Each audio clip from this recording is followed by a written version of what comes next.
2026-27 অর্থ বছরের জন্য প্রায় 9,38,000 কোটির বিশাল বাজেট পেশ করতে যাচ্ছে সরকার। দেশের ইতিহাসের অন্যতম বড় এই বাজেটে সরকারি চাকরিজীবী, ফ্রিল্যান্সার, ব্যবসায়ী এবং প্রান্তিক জনগোষ্ঠীর জন্য একাধিক গুরুত্বপূর্ণ চমক এবং সুখবর থাকছে। সাধারণ মানুষের জন্য মূল যে 5টা সুখবর থাকছে সেটাই আজ তুলে ধরছি। সবচেয়ে বড় সুখবর পাচ্ছেন সরকারি চাকরিজীবীরা। আগামী 1 জুলাই থেকে ধাপে ধাপে নবম পে স্কেল বাস্তবায়নের পরিকল্পনা রয়েছে সরকারের। এজন্য বাজেটে 30 থেকে 35,000 কোটি টাকা বরাদ্দ রাখা হচ্ছে। প্রস্তাব অনুযায়ী মূল বেতন সর্বোচ্চ 50% পর্যন্ত বাড়তে পারে। 20তম গ্রেডের সর্বনিম্ন বেতন 8,250 টাকা থেকে বাড়িয়ে 20,000 টাকা এবং প্রথম গ্রেডের বেতন 1,06,000 টাকা করার সুপারিশ করা হয়েছে। প্রায় 9 লাখ পেনশনভোগীও এর সুবিধা পাবেন।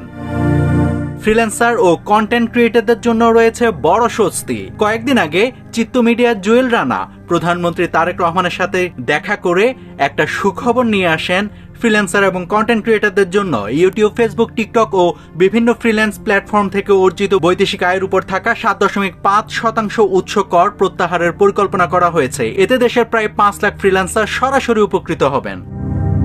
ব্যবসা সহজ করতে ভ্যাট ব্যবস্থায় পরিবর্তন আনা হচ্ছে। মাসিক রিটার্নের পরিবর্তে এখন থেকে প্রতি 3 মাসে একবার রিটার্ন জমা দিলেই হবে। পাশাপাশি পণ্য পরীক্ষার ক্ষেত্রে বিএসটিআই এর পাশাপাশি অন্যান্য অনুমোদিত সংস্থার সেবাও নেওয়া যাবে। ফলে আমদানি রপ্তানির সময় কমবে।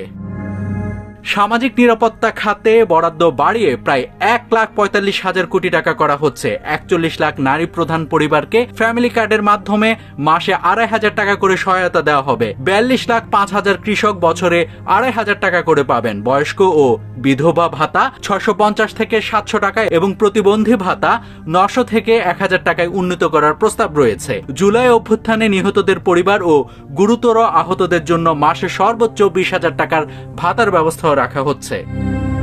মধ্যবিত্তের জন্য কিছু স্বস্তির খবর আছে। মেট্রো রেলের ভাড়ায় ভ্যাট অব্যাহতি আরো 1 বছর বাড়ানো হচ্ছে। হার্টের রিং, চোখের লেন্স ও কিডনি ডায়ালিসিস যন্ত্রপাতির উপর কর কমানোর প্রস্তাব রয়েছে। মশলা, সোলার প্যানেল এবং বৈদ্যুতিক গাড়ির কিছু যন্ত্রাংশে আমদানি শুল্কও কমবে।